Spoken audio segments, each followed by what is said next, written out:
If you ask what is a holy life, Leviticus says it is how we live from Monday to Saturday and not just what we do on Sunday.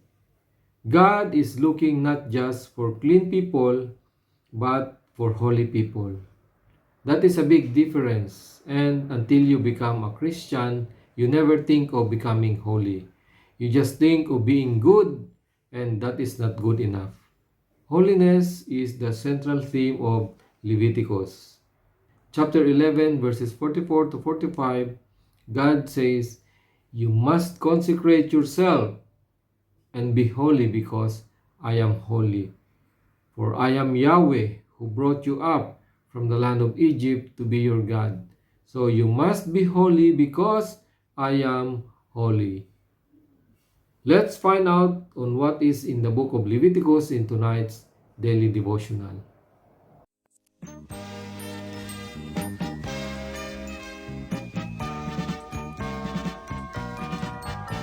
Pasko na naman, okay tulin ng araw. Paskong nagdaan, tila ba kung kailan lang. Ngayon ay Pasko, dapat pasalamatan. Ngayon ay Pasko. Good evening, church, and once again, welcome to our devotional. Tonight, we will have an overview of the book of Leviticus. Leviticus is one of the 5 books that together make up what is called the Pentateuch that comprise the law of Moses.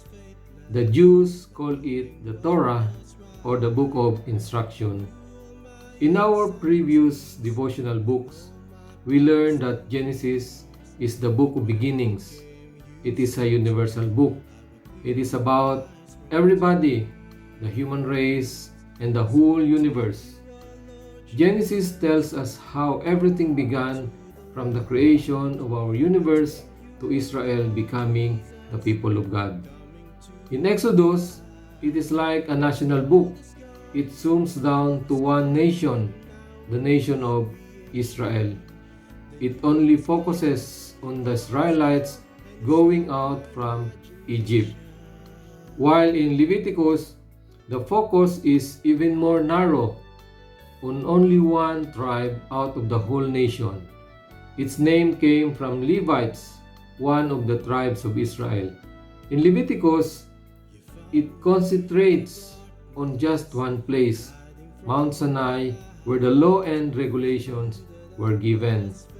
If we will look at the book of Leviticus, we should also relate it back to Exodus. It is very important to recognize how each book grows out of the previous book. In the second half of Exodus, the tabernacle is built, God's tent in which He lives among His people. God's tent would be in the middle and hundreds of other tents all around it. The divine tent and the human tents were together. Now in Leviticus, it is about everything that goes on inside God's tent and everything that should go on in the people's tent. Furthermore, when dealing with the tabernacle, Exodus talks about God's approach to man, but Leviticus talks about man's approach to God.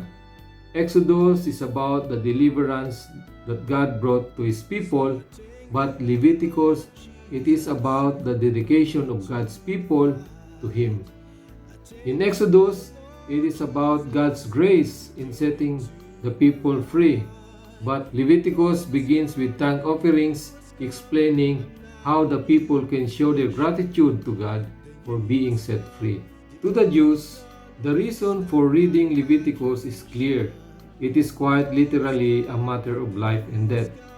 To the Jews, there is only one God, and that is the God of Israel. Since there was only one God, and they were His only people on earth, there was a special relationship between them.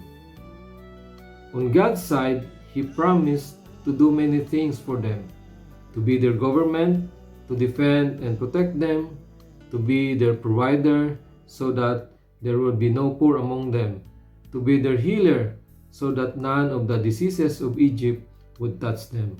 God would be their everything they needed. He is their king. So in return, God expects them to live right and to do things right. The biblical word is righteous. Righteousness means living right. The key text in the whole of Leviticus is one that is frequently alluded in the New Testament, which is "Be holy, for I am holy." God expects the people He liberates to be like Him and not like those around them. When God tells the Israelites that they must not do something, it is because the people around them are doing it, but they are to be different, to be holy because He is holy. If God saves you, He expects you to be like Him. He expects you to live His way and to be holy as He is holy. Leviticus tells us to be holy in every part of our lives, even down to our toilet arrangement.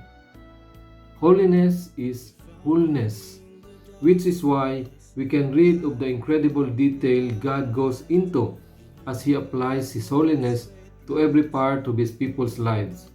It tells you that a godly life is godly through and through, or it is not godly at all.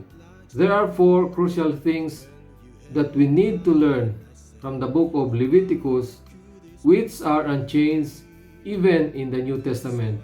First, the holiness of God. Second, the sinfulness of man. Third, the fullness of Christ. And fourth, godliness of life. In conclusion, there is no book in the Bible which is stronger on the holiness of God than Leviticus.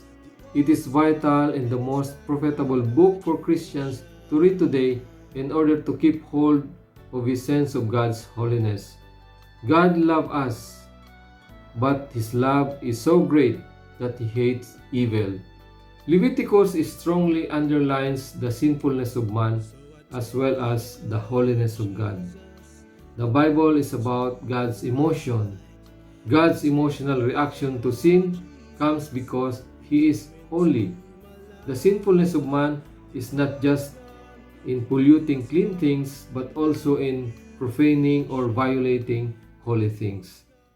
So come on, church, and be excited in the next few days as we go on in our devotional in the book of Leviticus. God bless everyone and see you again next time.